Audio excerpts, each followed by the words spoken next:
already playing ball, and then when I played Q, it took me to a whole other level. You know, nasty now. But you know, just life on campus. Yeah, you know, being that because I played football, when we used to road trip to other campuses and everything, people knew us because you knew me because I played ball and everything. Right. So it was like being a celebrity before I even was in the NFL, just because Arkansas doesn't have a pro team other than, you know, the University of Arkansas. Yeah, exactly. So was you there when McFadden was there? So McFadden came at my rookie year in the NFL was his freshman year. Okay, so but see, the thing of the system that made McFadden, you know, they made famous the Wildcat. Right. You know, they ended up going into the NFL too. Right. The Wildcat started at Arkansas. Oh yeah, I remember. The Wildcat started. The Wildcat started with Central College. Our Wildcat package was our 2-point conversion package. Okay. We ran because we had a stable of running backs. You know what I'm saying? Okay. And so we used to run it for 2-point plays. And then it became a main part of our offense. Right. You know, and so a year later, we had brought in a coach named David Lee from Rice University. Okay. David Lee brought in the read option with Matt Jones. Yeah, with Matt Jones. What's famous now in the NFL. We was doing it play receiver. Right. We was doing that 20 years ago. Okay. You know what I'm saying? And so just being in Arkansas and being around those different coaches and playing in those different systems, you know, it helped to give me a well-rounded football experience and to increase my football intelligence. And so, you know, when I got to the league, I was able to draw on a lot from my college experience to prepare me for what was in store for me in the NFL. Exactly. Question: how many different teams did you play for in the NFL? I only played for 3. You played for 3? Yeah, I played for 3. I went in with the Detroit Lions as a rookie, undrafted free agent. Okay. Like everybody else, I wanted to be drafted too. I was disappointed, you know, when I didn't get drafted. That's what those numbers. You know, I definitely expected to be drafted. It didn't happen, but I still had my foot in the door, and that's what I told myself. I said, hey, we're not gonna worry about where we go or how we get there, as long as we there. Right. Because everybody I played ball with in high school, and a lot of the guys I played ball with in college, they at home or they at work doing something other than what I'm doing. Right. So I'm gonna be grateful that I'm still here and I'm still on this path to my dreams. Exactly. So I was like, hey, I'm gonna go up here to Detroit and I'm gonna make it shake, you know. And so I go up there. I never forget, I signed for $7,500. That was my signing bonus. Yeah. You know, after taxes, I had $3,700. Man. I never forget. My financial advisor, you know, asked me, did I need, you know, what we was gonna do. I said, hey, run a credit report. Anything on my credit, we're gonna pay that off first. That way, anything else I make after this point is mine. I don't owe anybody. Right. So if I don't have anything else to show from the NFL, I got a clean credit. I got 800. Exactly. And so that was my mentality. It was like first things first, and then I'll take care of everything else later. And so Steve Mariucci was the coach. Okay. 49ers coach, right? The legend, Mariucci. Yeah, Moochie came over to Detroit a year before I got there. And so, Mooch gave me an opportunity, ended up making the practice squad. And about week 5, I ended up getting released. We got some injuries on the D-line and everything. So in the NFL, it's a numbers game. Right. If you got 2 receivers on the practice squad and you down 2 D linemen on the roster, you got to bring in 2 D linemen to the practice squad to help get them ready in case somebody else gets hurt. So as a result, I got cut. The same week though, Buffalo, within a couple of days, Buffalo called me and was like, hey, we wanted you. They wanted me too. I chose Detroit over Buffalo as an undrafted free agent. Initially, I chose, they wanted me before I signed with Detroit, but Detroit offered me more money. Gotcha. You know, and so not realizing that Buffalo really, really liked me and wanted to give me that opportunity. And so when they called me after I got released, they was like, hey, George, we've been wanting you. We got a chance to get you up here. We want to bring you in. And so when I remember driving, I drove from Detroit to Buffalo. I drove across Canada. And so, you drove? Yeah, so it's not a You 5-hour didn't drive. No, I drove, bro. I had to pack up my stuff, you know? Yeah. And so I remember driving, and I'm thinking, yeah, I'm about to go to New York. It's going to be these tall buildings and skyscrapers. I think I got New York City in my mind. Man, I come over that bridge from Canada into Buffalo. I'm like, it's cold. It's upstate New York. It's dark. Yeah, it's snowing. Right. I'm like, this ain't New York City. So, you know, I'm like, okay, this is something different right here, what I was expecting. But I get to the facility, I meet the guys, meet the coaches, man, and like, I had some of the best OG line and everything. So in the NFL, it's a numbers game. Right. If you got 2 receivers on the practice squad and you down 2 D linemen on the roster, you got to bring in 2 D linemen to the practice squad to help get them ready in case somebody else gets hurt. So as a result, I got cut.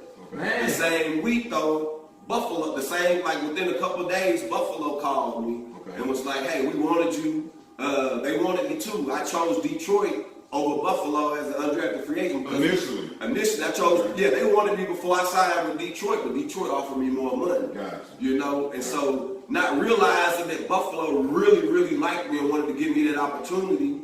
And so when they called me after I got released, they was like, hey, George, we've been wanting you. We got a chance to get you up here. We want to bring you in. And so when I remember driving, I drove from Detroit to Buffalo. I drove across Canada. And so, you drove? Yeah, so it's not a 5-hour drive. No, I drove, bro. I had to pack up my stuff, you know? And so I remember driving, and I'm thinking, yeah, I'm about to go to New York. It's going to be these tall buildings and skyscrapers. I think I got New York City in my mind. Man, I come over that bridge from Canada into Buffalo. I'm like, it's cold. It's upstate New York. It's dark. It's snowing. I'm like, this ain't New York City. So, you know, I'm like, okay, this is something different right here, what I was expecting. But I get to the facility, I meet the guys, meet the coaches, man, and like, I had some of the best OGs when I got to Buffalo to show me what it meant to be a pro. Man, I had London Fletcher, Shaquille Spike, Troy Vincent, Morty Malloy, Jonas Jennings, Big Jones, Eric Modes, Drew Bledsoe was the quarterback. Oh man, you know what I'm saying? Running by the good. Great. Exactly. You know, we had Pat Williams and Sam Adams. And, you know, like we just had good guys. You know what I'm saying? Trey Teague from University of Tennessee, the O-line, and like I just had good guys to show me what being a pro looked like, sounded like, you know, and felt like. And so I followed again, like my brother told me in high school when I was going into college. Find the upperclassmen, find the vets, find the vets. They go out to practice early. I go out to practice early. They stay out there and stretch. I stay out there and stretch. They go sit in the cold tub. I'm going in the cold tub. I'm standing behind them in the cafeteria. They not eating hamburgers and pizza. You know, they eating boneless chicken and vegetables and rice. And, you know, so it's, you know, that's why I really got to understand that what you put into your body is going to determine what you get out of it. You know, and being a pro is not just what you do on the field, it's what you do off the field. To take care of your body, to make sure that you know your game plan and the assignments and all that. And so, like, I just had good guys to show me the way and to blaze that trail for me, bro. So it was, with examples like that, it was hard not to prosper and not to succeed and take advantage of the opportunities. You know, and so you know, that rookie year, I never dressed, never played in the game. And so no, because I was on the practice squad. But my mentality, like I said, from that farm to that practice field, I said I might not play on Sunday, but my game day is gonna be Wednesday, Thursday, and Friday. Friday we practiced on red zone, so I'm like, I'm gonna score as many touchdowns as I can. So I'm like, my goal is to make them hate me, not because I'm doing anything wrong, but because I'm making it hard for them. Right. You know, coach be like, hey, don't contest the ball. No. Right. If I'm ever going to make the roster and I'm ever going to get on the playing field, I can't let them just have the ball just because they say, no, it's my ball too. Right. You know, and so Lawyer Malloy, and Troy, Nat Clements was another one. I know, yeah, I used to try to make plays, and man, they used to, sometimes they cheap shot me, or punch the ball, or go for the ball, but end up hitting me, you know, but, you know, that's how I grew up with my cousins and my brother. It's just me earning my stripes, you know, and they might be mad in the moment, but after practice, in the cafeteria, they appreciate the look that I gave them because I gave them a good look. You gave them a good game. Right, and so like at the end of the day, I think that's what caught the attention of my coaches, and it allowed me to be able to earn the respect of my teammates. And so, you know, when time came for that position change, you know, the coaches offered that to me because they saw the grind in me. They saw the work ethic. It was like, you know what? We're gonna So how'd that go apart though, George? Like far as with the transition, how did that go apart far as with you moving from receiver, going to strong safety? Was that like that was a culture decision, or that was something that you had more on your mind, or is that something that the coach said, hey, he's an athlete, he's aggressive, and we put him on the other side of the ball? How'd that go for me? In 2007, you know, after you know, showing the new coaching staff, you know, my work ethic on the practice squad, they came to me and was like, hey, we got some big contracts, got some draft picks, some free agency signings in the wide receiver room. We want to try to give you a shot to make the team as a safety. And you know, I showed up to work one day, and Coach Dick Geron come in the locker room, getting dressed to go to work out, and he was like, hey, George, come up to my office. And I'm like, I hadn't done anything. Right. You know, somebody call you, you know that. You don't really want to go to coach's office too many times. Because you really don't know nobody go there. Right. And so he shot it to me straight, you know. It comforted me when he told me that, and he was a running back at first when he was in and he moved to corner and played, you know, and finished his career as a DB. You know, so I'm like, well, okay, if he did it and he's giving me the opportunity to do it, then he's gonna give me a real opportunity, and not just move me to this other position just to get me out the way. To put you on third place. Exactly, and eventually cut me. You know, and so he was like, you don't have to answer me today. Just go home, think about it, you know, and just come back and let me know what you think. I go home. I talk to my mom, I talk to my brother, I talk to my agent at the time, you know, and, you know, I'm just sitting back thinking, like, I hadn't, in the 3 years I've been playing, I hadn't caught a ball, I hadn't scored, so if I couldn't catch nothing, I didn't score no touchdowns either. Right. So I'm like, and, you know, I hadn't really touched the field other than special teams, and so I'm like, maybe this is the opportunity that I've been waiting for right here. And so, you know, I go back to work the next day. Tell coach I'm with it. I trade playbooks, you know, and I immediately start working to be a defensive back, you know. I had two great guys that were very instrumental in my transition. Another guy, one of the guys was a safety also, so I'm competing with this guy.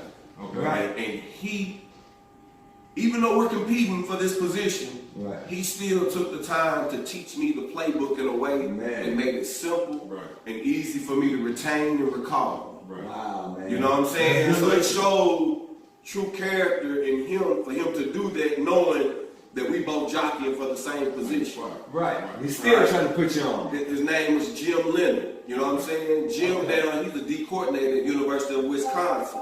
I know exactly who you're talking about. Jim Leonard, he played with the Jets, with the Baltimore Ravens. He's a ball hawk. Always was a playmaker. You know what I'm saying?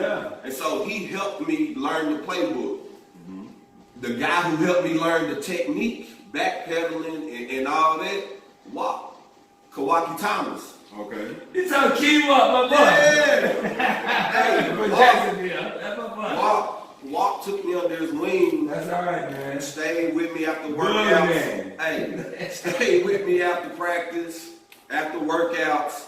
You know, he would be my look for me. He would run the routes for me, and I would be the DB. Like, really, like, Walk really showed me the work ethic it took to make that transition. You know what I'm saying? Yeah, that's all right. And so we go into camp. You know, I'm just trying to make a play every day, so to show that I'm making progress. That hey, keep me around, keep giving me opportunities. And so by the end of training camp, I ended up making the roster as the 3rd string safety. Yeah. And I was a special teamer too. Yeah, So, you know, I can cover kicks, whatever, you know. And so I never forget, I go into the locker room on opening day, I'm like, I done switched positions, I done made the team, I'm about to go out here and make some plays. Really good. Right. I was inactive.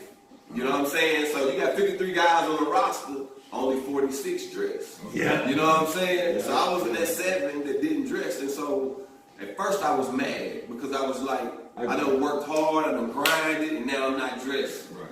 You know? But you moving still. Exactly. Yeah, and that's what I had to sit in my locker and remind myself. It's like, look, don't be too busy. Don't be too busy focusing on what you don't have and look at what you got. Exactly. Cause you there. I'm here. You there. My jersey's in the locker. My Right, name hanging on up, it. bro. Right. I'm a step closer. Right. You know what I'm saying? And so in that game, the starter breaks his ankle. IR. He out for the year.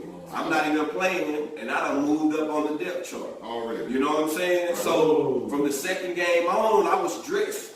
Yeah. You know, I'm back up now, still on special teams. Okay. In the 4th game of the season, the guy in front of me, Jim Leonard, strained his calf muscle. Okay. Oh.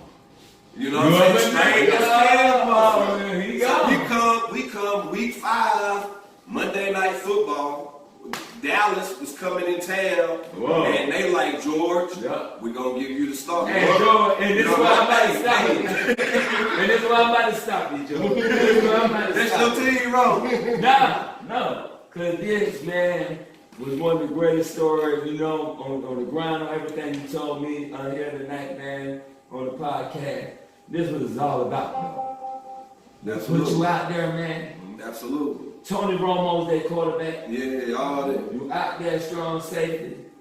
The thing about it, Ron, they told me in the week that I was going to start.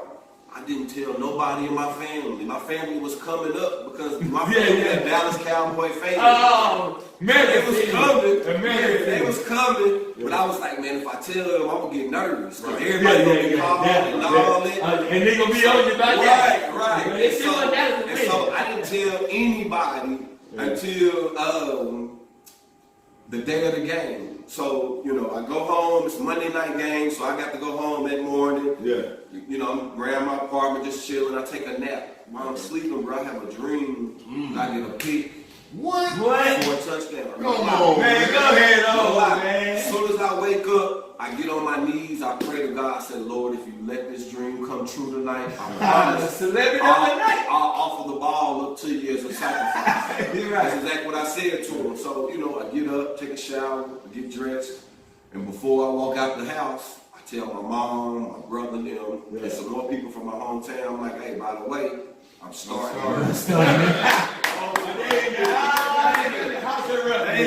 They were excited. They were geeked up. And so I pull into the stadium, tailgating going on. Looking at everything. You know, I'm out there warming up on the field. You know, Monday night, they got the cameras. Everybody got the Zoom. All that, you know, so I'm warming up. My DB coach come to me and say, George, when was the last time you played defense? I said, Coach, it's been since high school. He said, good luck tonight. You know what I'm saying? In the NFL, I hadn't played DB since I was a senior in high school. Man, they so, threw you in the fire. Threw me in the fire, you know, sink or swim. And so, you know, we go out, you know, Dallas get the ball first. 3rd play of the game, I'm back in the post in the middle of the field. He tried to hit Jason Witten going up there. Overthrew him. I catch the ball. I got some blockers. Okay. You see the Big 6. Did you see it? Hey, how far was it, Hey, it was about 37 yards. 40 yards. And so I run it into the end zone, bro. It was deafening. How was it? I'm glad you asked that because when I go and talk to kids, I get that question a lot. Yeah. You know what I'm saying? saying? So I scored a touchdown. I raised the ball up to the heavens, just like I promised. Could you hear? I couldn't hear you. Because, like I said, I was, on the field, you hear a whole lot. Especially on something like that, you black out. Right. So I raised the ball up and all that. And so you asked me how I felt, man. I tell people it was like a little piece of heaven. Because I think back to them tobacco fields. You know what I'm saying? I think about them days as a walk-on. Right. You know what I'm saying? I think about them days of staying after practice every day. Right. You know what I'm saying? Right. Going, showing up early, staying late. You know what I'm saying? Right. From the time I was in the 4th grade when I first started playing ball, Right. to the time I got to realize my NFL dreams in that moment, Right. it was 16 years. Right. 16 years of blood, sweat, and tears. Wins and losses, good decisions, bad decisions, Right. successes and failures. Right. Yeah. But in all that moment, made that journey Man. all worth it. So it was like a little piece of heaven. It's like a little piece of heaven. And so coming from a small town like Paducah, Yeah. like I carried the city on my back. Right. Man, when I got into my locker room after the game, man, my phone couldn't handle it. No more calls, no more messages. I mean, like, bro, I felt like Paducah won that night because my community got to see one of their own come from there and do it on the biggest stage, short of the Super Bowl. Right? Yeah. You know what I'm saying? Monday Night Football. Nobody else is watching. Everybody's watching the Cowboys, and I get a chance to make that play. That play catapulted me into the second phase of my career because I don't last much longer in the NFL if I stay a wide receiver. I got you. You know what I'm saying? I'm with you. Moving to safety, right? Trusting the you process, step taking advantage of the opportunity I got. You know what I'm saying? Moving to safety, right? Moving to safety saved my career and allowed me to realize and live out my dreams to the fullest. You know what I'm saying? Right. And so that just pushed me on through. I ended up starting 9 games.